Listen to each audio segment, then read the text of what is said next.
Halo, assalamualaikum teman-teman semuanya. Selamat pagi, selamat siang, selamat malam, dimanapun kalian berada. Sehat-sehat semua ya. Oke guys, jadi di video kali ini tuh aku mau ngobrol dan juga diskusi bareng, chilling santai aja nih sama teman-teman semuanya ya.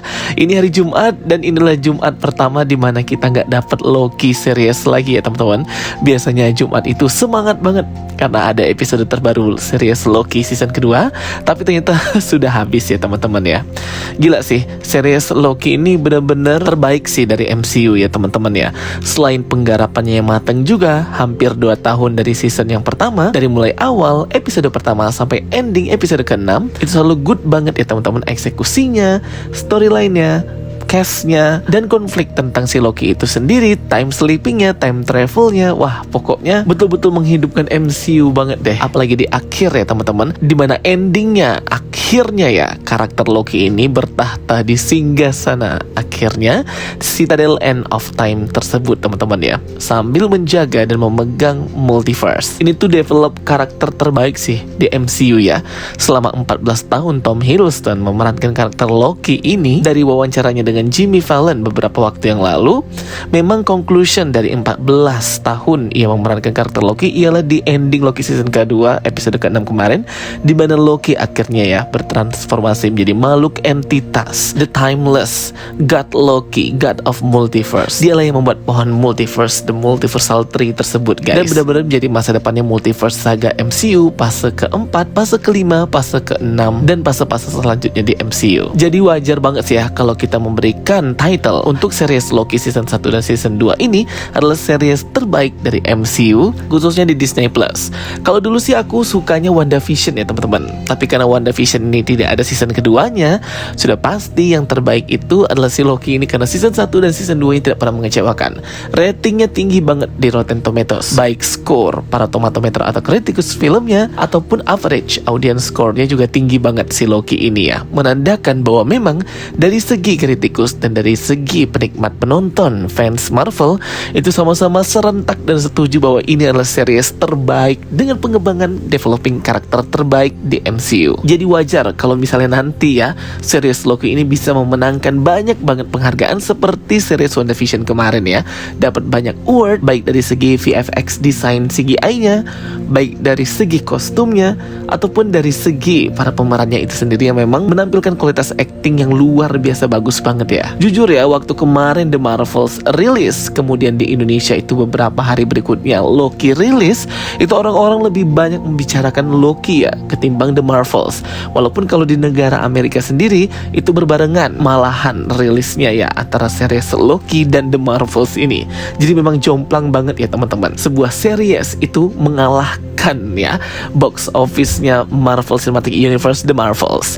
Coba deh kalian tulis pendapat kalian di kolom komentar. Apa sih yang kalian suka dari series Loki season pertama season kedua ini?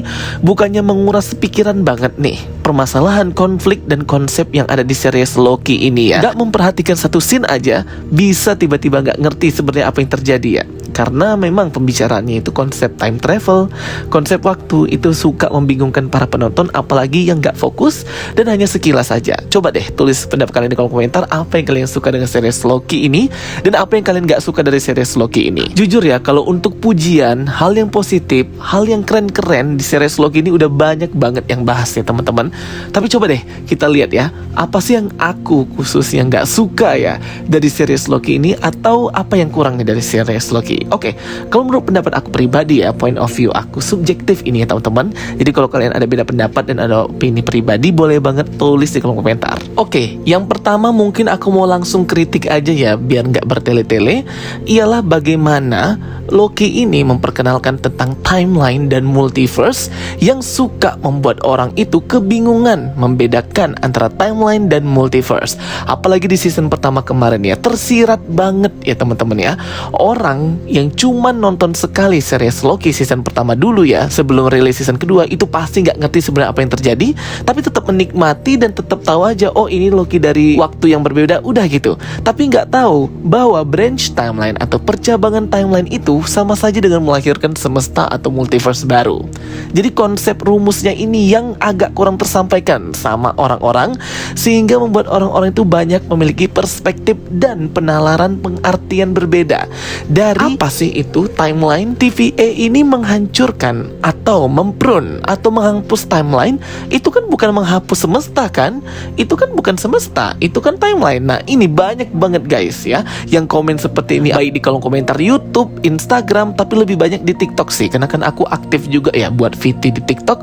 Banyak yang belum bisa membedakan ya teman-teman, bahwa yang namanya sacred timeline atau satu garis sakral, satu garis suci, ketika dia sudah mulai bercabang seperti pohon, branch timeline-nya itu memunculkan sebuah cerita baru ya, cerita baru yang melenceng dari cerita sacred timeline. Nah itu tuh poinnya di situ, cerita baru muncul, branch timeline pun tumbuh. Nah ketika cerita baru muncul, maka dunia baru pun akan tercipta. Ketika dunia baru tercipta, maka semesta baru pun akan ikut tercipta. Jadi ada prosesnya, ada fasenya, hingga dia membentuk suatu universe dan multiverse gitu ya.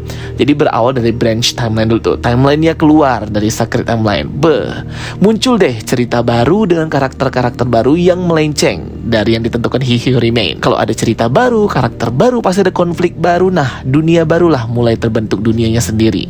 Dari dunia baru itu muncullah jadi semesta atau Earth yang baru. Nah sebelum sampai ke sana, He Who Remain harus menggunakan TVA, bomnya yang kecil itu, untuk ngeprune, menghapus eksistensi branch timeline tersebut. Nah ini yang kurang tersampaikan sama orang-orang, sehingga orang pikir bom kecil itu yang digunakan TVA di season pertama itu cuma ngeprune bagian yang dipijak Loki saja.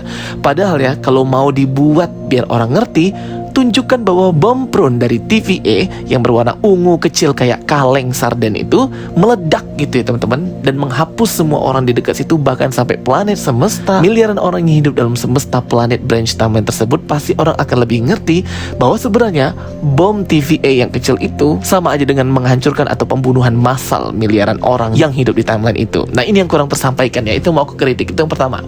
Terus yang kedua, sebenarnya kalau yang kedua ini lebih kayak ke selera masing-masing juga ya teman-teman.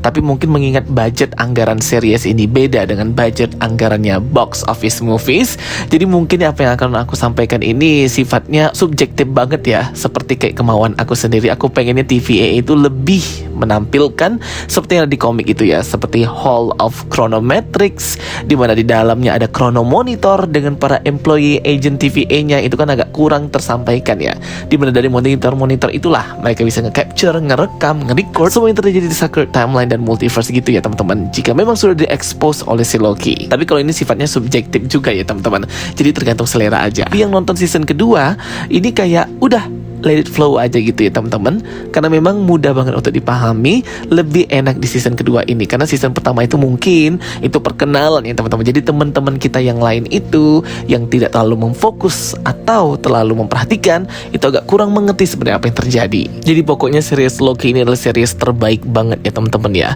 dengan rating dan favorit aku banget deh ya. Katanya sih nggak akan dilanjutkan ke season ketiganya, dan sudah wrap up atau sudah selesai lah di season kedua perjalanan Loki ini selama 14 tahun menjadi God Loki. Kalau kita ngomongin ending season kedua Loki ini dan malah berfokus kepada karakter Loki itu sendiri, memang ini adalah kayak kesempatan yang dilakukan oleh Marvel Studios dan Kevin Feige untuk bisa menyelesaikan permasalahan dan juga kekacauan untuk project mereka Avengers Kang Dynasty itu ya, sehingga di akhir ini memang semua orang berfokus sama Loki, malah bukan berfokus sama Kang atau Victor Timely yang endingnya pun kita nggak tahu seperti apa ya. Dibuat misteri dan dibuat mengambang gitu, ngikutin kasus Jonathan Majors kayak mana nanti pengumuman oleh hakim ya teman-teman. Jadi sebenarnya ending series Loki memperlihatkan Loki menjadi penjaga multiverse ini udah bisa jadi petunjuk untuk kita bahwa mungkin memang benar ya project Avengers Kang Dynasty itu sedang di hold dan kayaknya nggak akan dilanjutkan karena kasusnya Jonathan Majors itu ya teman-teman. Bahkan director dari Avengers Kang Dynasty, Destin, itu juga sudah keluar dari project Avengers Kang Dynasty dan ngurusin project Marvel Studios lainnya kayak series Wonder Man dan Shang-Chi sequel kedua. Oke guys, itu dia ya video penjelasan dari aku tentang Loki season kedua ini ya. Thank you for watching my videos. Don't forget to like and subscribe. Ketemu lagi di video aku berikutnya. Sampai jumpa. Bye bye.